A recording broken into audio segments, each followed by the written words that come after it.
Le président Emmanuel Macron a reçu son homologue congolais pour parler de paix, mais non seulement la paix. Une question se pose.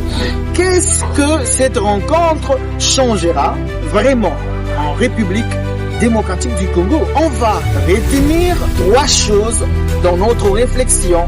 Et ces choses sont émaillées ensuite le plan politico-militaire, l'histoire, mais aussi la culture.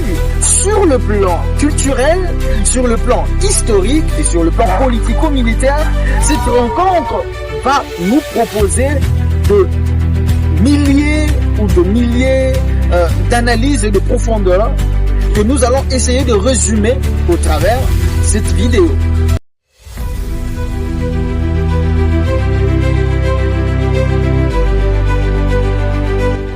Mais aussi un risque plus élevé.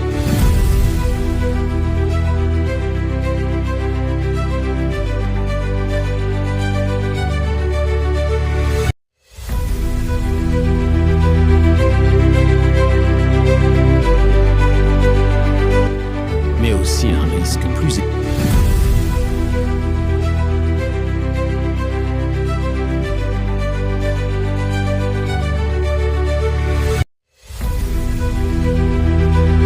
La paix ne se négocie pas seulement avec des communiqués. Mais aussi elle s'est construite avec des décisions, une mémoire et surtout du respect. Sur le plan politico-sécuritaire, cette rencontre doit produire du concret entre le président mais aussi Félix Antoine Tshisekedi Tshilombo et le président français Emmanuel Macron.